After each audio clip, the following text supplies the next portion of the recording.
আমরা এই মুহূর্তে অবস্থান করলাম দক্ষিণ সুরমার বঙ্গবীর রোডও এবং এই রোডও কিন্তু প্রায় হাঁটু পানি। ড্রেনেজ ব্যবস্থার অব্যবস্থাপনার কারণে এবং ড্রেনেজ ব্যবস্থা বালা না হওয়ার কারণে প্রচুর গাড়ি কিন্তু নষ্টর পানির কারণে প্রচুর গাড়ি নষ্ট এবং যাতায়াত ব্যবস্থা ব্যাহতর।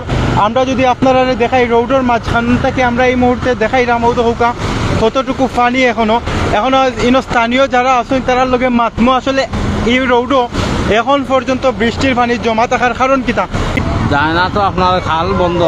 কোন খাল বন্ধ? ও সামনে খাল বন্ধ, ও খাল সামনে। কতদিন থেকে বন্ধ? আজ শুনো 4 মাস 5-6 মাস হইব বন্ধ।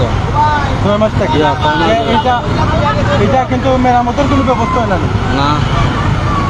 যে আপনারা বাড়ি করে কোনো পানি উনি ঢুকেনি? বাড়ি ঘরে ঢুকবো পানি। কোন সাইডে আপনারা বাড়ি? ও তো সাইডে, ও বাম সাইডে।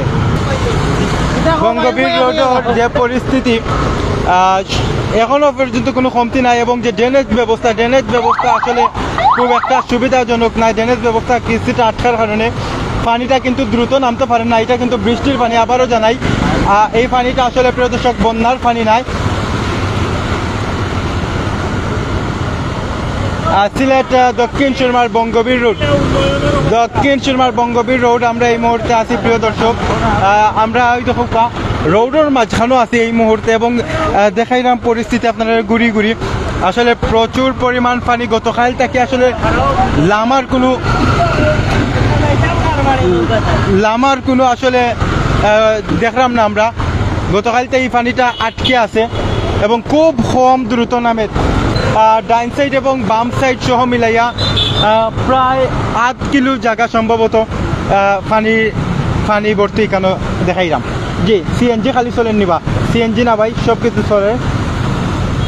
চলের গাড়ি ঘোড়া চলের, কিন্তু প্রায় গাড়ি প্রতি 5-6 মিনিট পর 2-1টা গাড়ি কিন্তু নষ্ট। আপনারা জানেন ইঞ্জিনও পানি সহ এটা লাইনও বা পানি যদি ঢুকে তাইলে গাড়ির স্টার্ট বন্ধ হয়ে যায়। প্রায় গাড়ি কিন্তু ক্ষতিগ্রস্ত হয়। রাস্তার মাঝখানেও ছোট মাছ আসলে তারা মাররা। আলহামদুলিল্লাহ। তোমার বাড়ির পানি উনিনি? আমরা বহুত